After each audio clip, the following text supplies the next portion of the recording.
Bonjour à tous. Voilà, donc la première table ronde de cette matinée avait pour objet de revenir sur les thèmes que nous avons pu aborder jusqu'à maintenant pour assurer un peu un suivi des dossiers qui ont été identifiés. Donc parmi ces thèmes, donc on a cinq points que Daniel vient de citer. Je propose qu'on commence, Laurent, si tu es d'accord par toi, hein, sur les droits sociaux. Oui, donc effectivement, Cédric a évoqué un dossier très important aujourd'hui qui rééquilibre un peu la place du logement dans l'Union européenne et dans les institutions communautaires. C'est le socle européen des droits sociaux qui a été validé dans le cadre d'un sommet social qui s'est passé en Suède il y a 15 jours.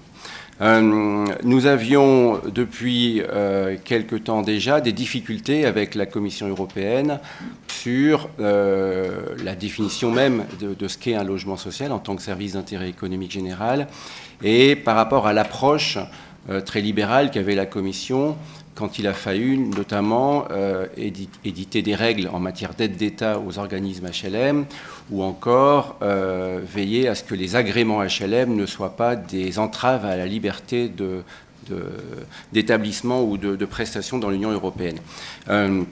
Notre secteur était vu à l'époque, c'était du temps de Barroso, comme un élément effectivement de régulation des marchés du logement, mais qui pouvait parfois être je dirais, plus important que nécessaire par rapport à un fonctionnement normal du marché.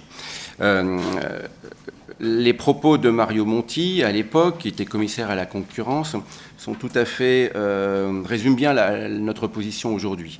On considère que le logement social est pleinement en phase avec les objectifs des traités, que c'est un élément légitime de politique publique, dès lors qu'il est nécessaire et proportionné aux besoins sociaux qui s'expriment sur le marché. Donc c'était une vision, je dirais, assez résiduelle du logement social qui posait problème à certains États membres, pour lequel il y a eu des plaintes, des contentieux qui se sont mis un peu dans le moule de l'Union européenne. Pour mémoire, les Hollandais qui n'avaient pas de plafond de revenus ont dû imposer à l'ensemble de leurs organismes HLM un plafond de revenus unique de 33 000 € par an, ce qui est relativement bas par rapport aux plafonds qui peuvent exister en France.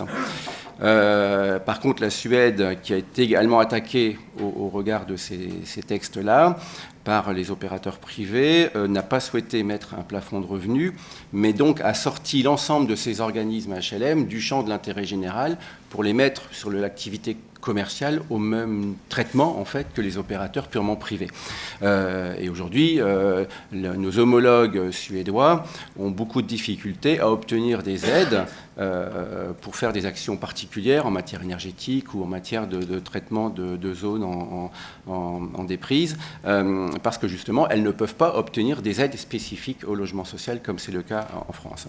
Alors, l'évolution qui a été la plus importante, c'est qu'effectivement, que dans le cadre de la gouvernance économique de la zone euro, il y a eu un monitoring des marchés du logement qui a été mis en place par la Commission européenne, principalement en réaction à la bulle immobilière qui a éclaté en Espagne et qui a eu des conséquences très importantes dans l'accélération de la crise économique en Europe par rapport aux banques. Et il y a deux signaux que la Commission étudie de très près. C'est l'évolution de la dette privée des ménages, qui est essentiellement une dette liée à l'acquisition immobilière et au prix du logement, et l'évolution des prix des logements. Quand ces signaux sont en rouge, pour certains États membres, la Commission intervient, fait des analyses des politiques du logement conduites dans ces États et émet des recommandations en direction des pays qui, en fonction de l'importance des règlements, soit sont indicatives, soit sont contraignantes. Et là, effectivement, comme le disait Cédric en ouverture, on a eu des recommandations très très précises, notamment aux Pays-Bas, sur la mise en place de loyers en fonction des revenus et de réduction du parc de logement social. En Suède, où la Commission considère que l'encadrement des loyers dans le parc public était trop strict et renvoyait toute la pression du marché sur le parc privé, ce qui contribuait à augmenter les prix dans le parc privé, et qu'il fallait déréglementer la réglementation des loyers dans le parc public.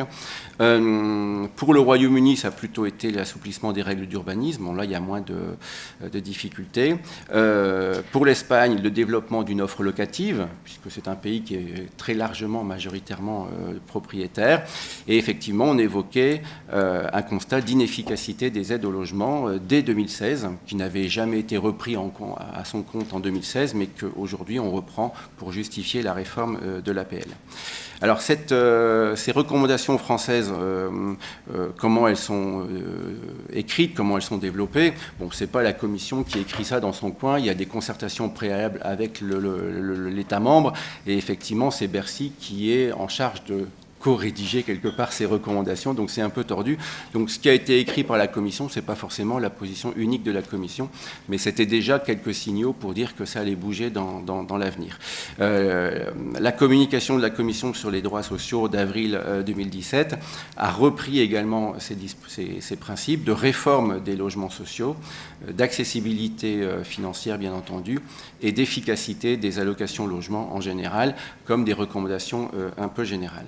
Alors le pilier des droits sociaux est tout à fait intéressant, ça a été annoncé par Juncker il y a plus de 2 ans, et c'est une réaction directe au Brexit et aux montées du populisme dans les campagnes électorales anti-européens. Il fallait un peu essayer de faire adhérer les citoyens au projet européen et que l'approche stricte par l'analyse macroéconomique ne permettait pas effectivement d'avoir une claire vision de ce que pouvait apporter l'Europe aux citoyens. Et donc il a été décidé de définir au niveau européen un socle de droits sociaux clés, donc il y en a une vingtaine, pour effectivement les mettre en œuvre dans les politiques des États membres et également dans les recommandations macroéconomiques de la Commission. L'idée étant de rééquilibrer ces recommandations économiques par des recommandations d'ordre social et de mise en œuvre des droits sociaux. Donc il y a 4 mesures d'application qui vont être mises en œuvre progressivement.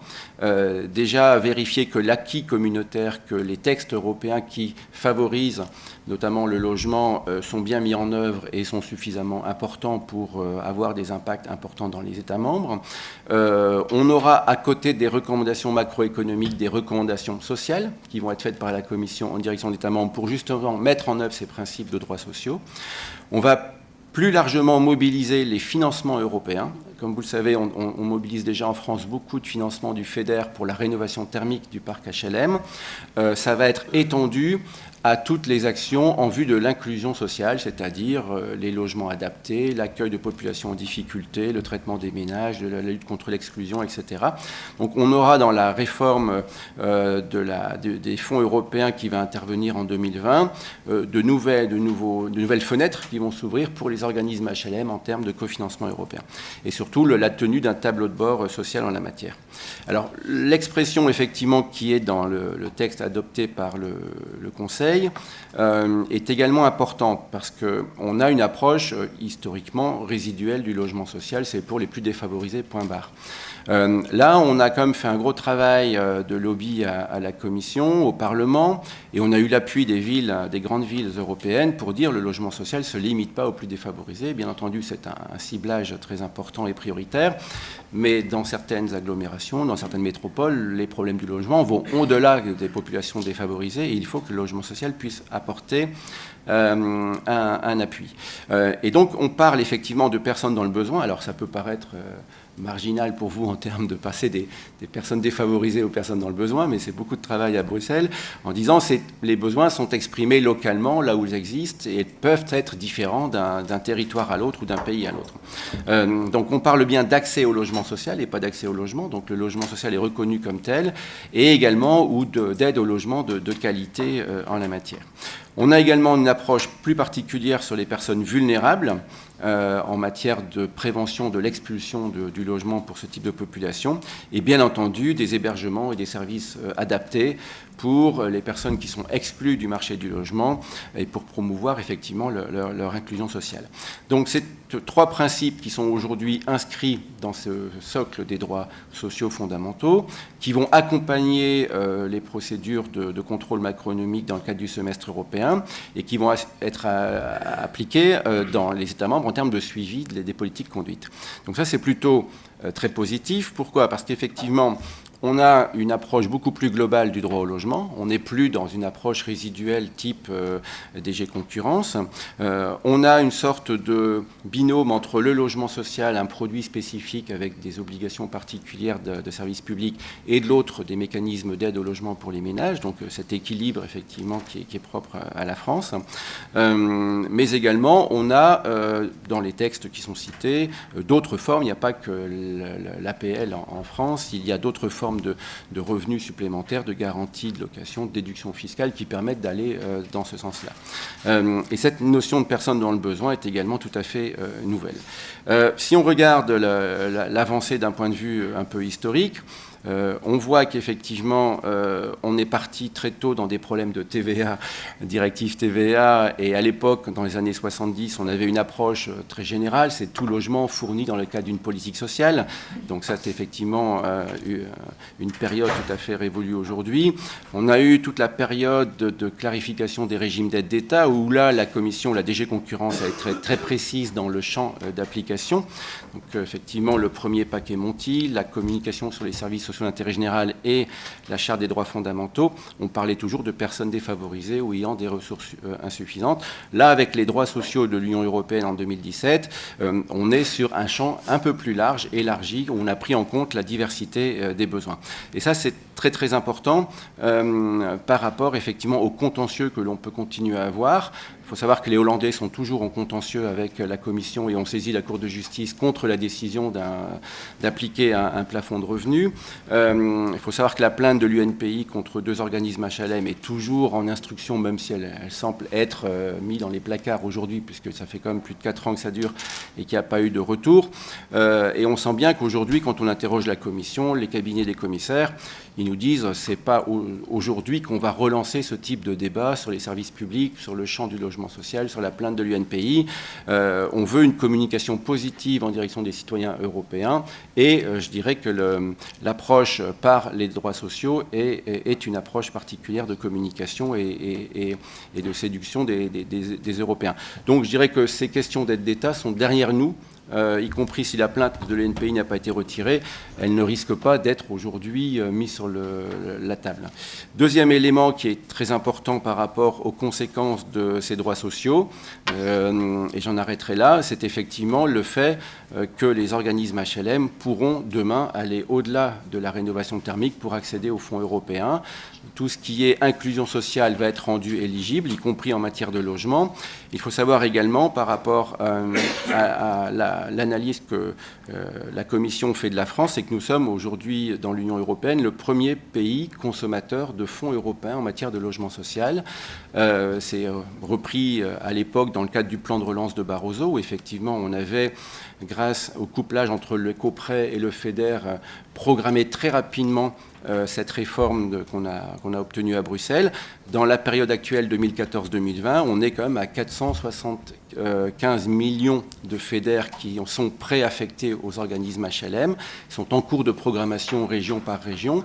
L'élément le plus notable de l'évolution, je dirais, de la pratique par rapport aux fonds européens, c'est que la Caisse des dépôts, qui était toujours un peu en concurrence avec la BEI, aujourd'hui travaille avec la BEI, et vous ne le savez peut-être pas, mais les produits que vous avez aujourd'hui de la Caisse des dépôts, les coprêts, les prêts de haut de bilan, sont également cofinancés par la BEI. Donc on a un accès aux fonds européens beaucoup plus fluide. On est le premier consommateur, et donc dans le cadre de la réforme de la politique de cohésion de 2020, sur laquelle on travaille déjà au Parlement et à la Commission européenne, on est vu comme un modèle. Et c'est ça qui est intéressant de voir effectivement le contraste qu'il y a entre les débats en France aujourd'hui et les débats européens. Il y avait une grande conférence au Parlement européen sur l'énergie propre, et le vice-président de la Commission européenne a cité la France avec le nombre, à peu près 25 000 logements HLM aujourd'hui qui sont en cours de refinancement par le FEDER en matière thermique, et il a cité ce chiffre comme étant un chiffre exemplaire que les autres États membres devaient suivre. Donc On voit bien que là, il y a une opportunité, effectivement. Alors, le montage de dossier est toujours un peu compliqué, mais il y a des nouvelles opportunités à saisir actuellement dans la consommation de ces fonds, dans leur communication auprès de la Commission, mais également par rapport aux réformes. Donc voilà ce que je pouvais dire sur cette évolution particulière. C'est effectivement une avancée, même si elle peut paraître symbolique et plutôt de l'ordre de la conviction qu'autre chose, mais ça place clairement le logement social et l'aide au logement dans le développement de l'Union européenne, dans son développement macroéconomique et dans la reconnaissance de droits sociaux fondamentaux que les États membres doivent mettre en œuvre. Voilà.